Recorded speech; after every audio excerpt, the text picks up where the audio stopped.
네, 2달 전 임대를 준 원룸에 새로운 세입자가 이사 왔습니다. 그리고 얼마 후 여성가족부에서 성범죄자 고지 정보서가 왔는데 거주지가 제가 임대해준 원룸인 겁니다. 이미 주변 지인들 사이에서도 소문이 나서 수군거리고 저도 아이들 키우는 입장이라 성범죄자가 두려운데요. 성범죄자 세입자에게 나가달라고 요구해도 되나요? 라고 보내주셨군요. 임대해준 원룸에 성범죄자가 이사를 왔다. 굉장히 좀 난감하실 것 같은데 원래 성범죄자 전입 전출 시 고지 정보서가 우편으로 이렇게 오게 되는 거죠. 그렇죠. 그 보시는 분들도 시청자분들도 아마 이 우편물 받아보신 분들 꽤 많으실 것 같은데요. 성범죄자 신상 공개 및 우편 고지 제도가 지금 시행 중이죠. 따라서 법원으로부터 당신은 성범죄를 저질렀기 때문에 신상 공개 대상자다. 아니면 신상 고지 대상자다, 신상정보 고지 대상자다라고 지정받은 사람은 이사를 갈 때마다 그 이사 간 지역의 읍면동에 해당하는 지역에서 아동 청소년 보호세단, 그러니까 아이 키우는 세대나 아니면 학교 등에다가 이 사람 지금 어디 살고 있습니다라고 정보를 공개하고 고지하도록 되어 있습니다. 네, 그래서 이렇게 통보를 좀 받으신 그렇죠. 것 같고요. 자, 상담자분이 일단 그 세입자 내보내고 싶어 하시는데 세입자 내보내고 싶은 마음 정말 이해가 되긴 합니다. 근데 법적으로 가능할지 좀 따져봐야 할 것 같거든요. 박 변호사님 어떤가요? 참 어려운 문제입니다. 그쵸. 이게 이제 공익과 예.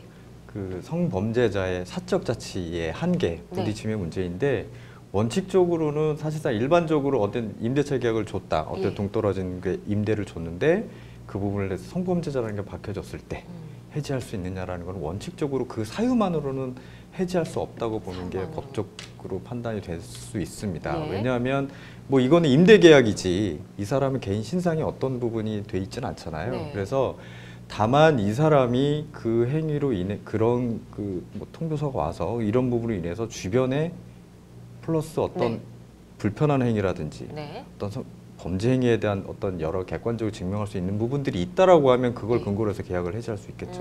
그렇군요. 예.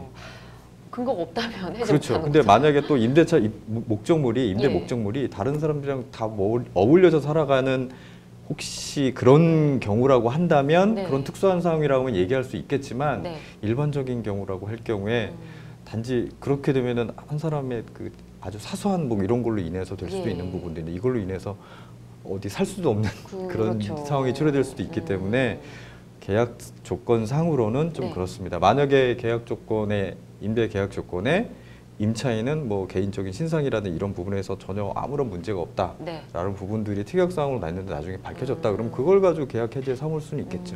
그렇군요. 근데 보통 그렇게는 안 하잖아요. 그렇죠. 네, 알겠습니다.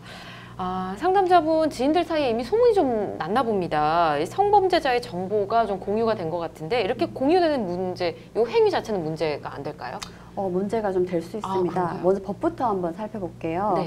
그 아동 청소년의 성보에 관한 법률 보통 아창법이라고 많이 하죠.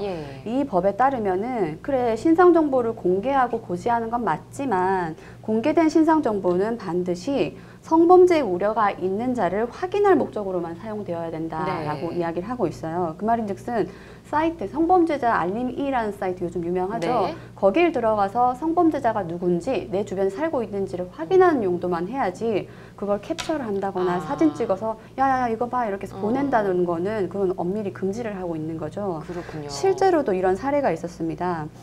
성범죄자 알림이 사이트에 들어가서 확인을 했더니 이 사람은 내 친구의 지인이다라는 게 확인된 거죠. 그래서 그 즉시 그걸 찍은 다음에 그걸 메신저를 통해서 친구에게 전달했어요. 너가 알고 있는 지인이 여기에 있는 성범죄자야 라고 이제 공유를 해버렸죠. 그 사실을 알고 있는 지인, 즉 성범죄자 공개 대상자인 그 사람이 이렇게 했어 라고 해서 바로 고소를 했고요.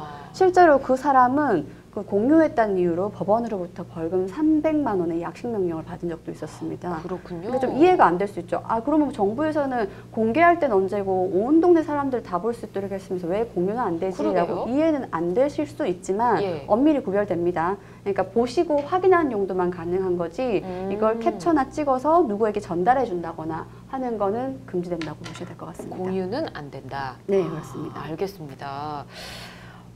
참 어른들도 그렇지만 뭐 아이들도 좀 무서워할 수 있을 것 같습니다. 성범죄자가 근처에 살고 있다라는 자체만으로도 좀 불안감이 생길 수밖에 없는데 아이들 정서상 이유로 이 세입자를 강제로 이사시킬 수는 없는지 이 부분도 좀 궁금하고요. 만약에 이 세입자가 이사를 거부하게 된다면 다른 방법은 없을까요? 어려운 문제입니다. 그렇죠. 아까도 말씀드린 것처럼 네. 만약에 이 분이 성범죄 경력이 있는 분이 네. 같이 주변에 사는 아이들에게 그러한 행위들을 할 수 있을 만한 그렇죠. 행위들을 네. 할 어떤 정황이 포착됐다거나 이런 문제들이 있으면 예.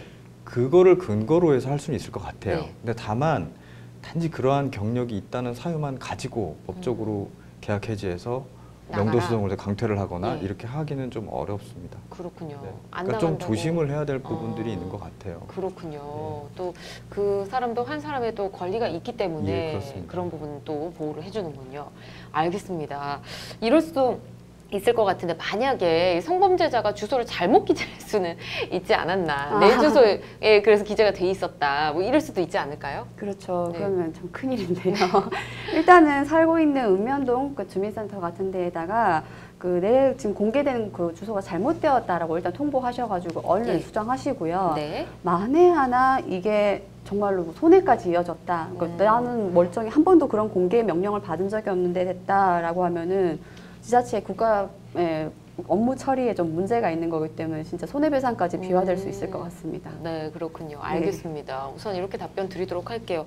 강제로 이사를 좀 하거나 계약해지는 어려워 보입니다.